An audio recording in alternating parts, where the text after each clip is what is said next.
આલમી પર એવું કીધું ને ક્યાંની ખવડાવે છે અને હજી મમ પ્લીઝ મારું ઘર ફૂલ થઈ ગયું છે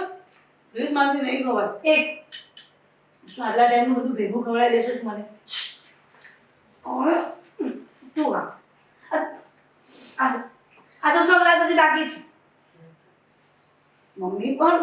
કીધું ને ચૂપ તને ખબર છે ને મને દૂધ નથી ભાવતું તો ખરેખર નહીં આ તું પેલા જેવી જ રહી છો ખાવામાં કઈ ખબર પડે નહીં આમ જો તો સેજ પણ તારું બોડી બન્યું છે અને હું તારી સાથે આવ્યો હોત ને તો તારું કેટલું ધ્યાન રાખત મમ્મી આવી પછી mummy bus mummy please please please બે હાથ જોડું છું પ્લીઝ મારો દીકરો બોલાયો આ લાસ્ટ આવીને ત્યાંથી છે ને તું મારા ખાવા પાછળ પડી છે તને ખબર છે પછી બહુ ખાઈશ ને મમ્મી આગળ તો એક મિનિટ ના આ કઈ છે તારા મોઢા પાસે આગળ ખરેખર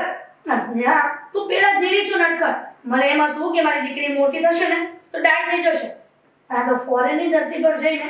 પણ હજી તું અહીંયાના સંસ્કાર ભૂલી નથી કેવી રીતે ભૂલું મમ્મી અહીંયાના સંસ્કાર અને ત્યાંના સંસ્કાર અહીંયાની સંસ્કૃતિ અને ત્યાંની સંસ્કૃતિમાં બહુ જ ફરક છે મમ્મી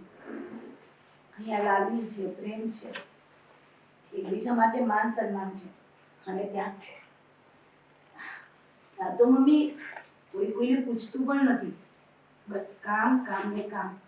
કામ કરો ઘરે આવો ખાઓ અને સૂઈ જાઓ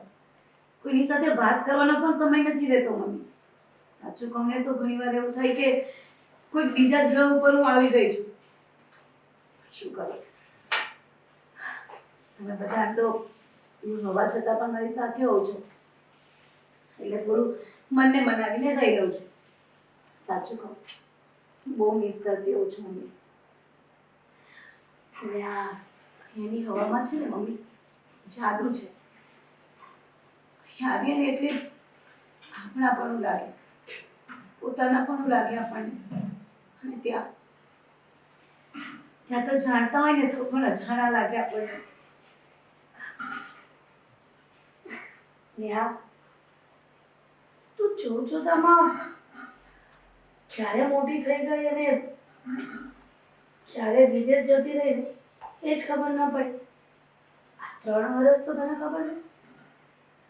300 વર્ષ જેવા લાગે અને માવતર માટે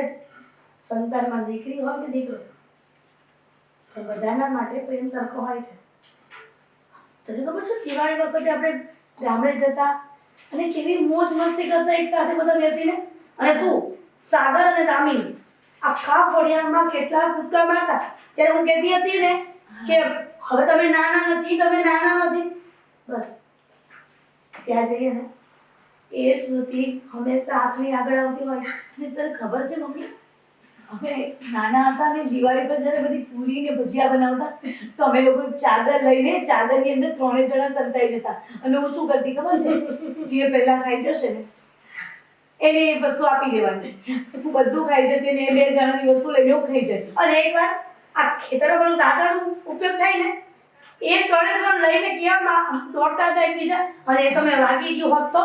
આ બધી વાતો જયારે યાદ આવે ને ત્યારે એમ થતું કે છોકરાઓ જલ્દી મોટા થઈ જાય તો સારું બાળપણ ક્યારે ગયું જ ન હોત મમ્મી તો અમે કેવા મસ્તીથી ત્યારે રહેતા હતા અને કહેવાય ને બાળપણ એકદમ નિર્દોષ હોય છે સમજદારી આવી જાય એટલે જવાબદારીઓ આવી જાય હવે છે ને આ બધું ભાષણ બંધ કરી દે બોલવાનું એટલે આ છે ને આ ખાઈ please please please please mummy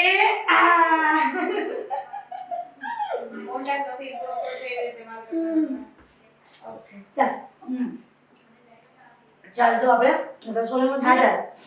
વાતો કરતા રહીશું અને કામ કરતા રહીશું ચાલ